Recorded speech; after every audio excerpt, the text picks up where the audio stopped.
துன்பம் வரும் வேளையிலே சிரிங்க என்று சொல்லி வச்சார் வள்ளுவர் சரிங்க.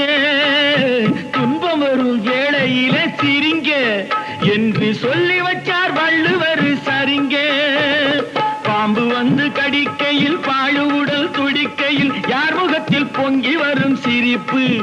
இது கீழ்புறத்தில் இனிப்பு மேல்புறத்தில் கசப்பு. பட்டினத்தார் கையில் உள்ள கரும்பு. இது பட்டினத்தார் கையில் உள்ள கரும்பு. நான் சிரிக்கிறேன் சிரிக்கிறேன் சிரிப்பு வல்லே. நான் அழுகிறேன் அழுகிறேன் அழுகே வல்லே.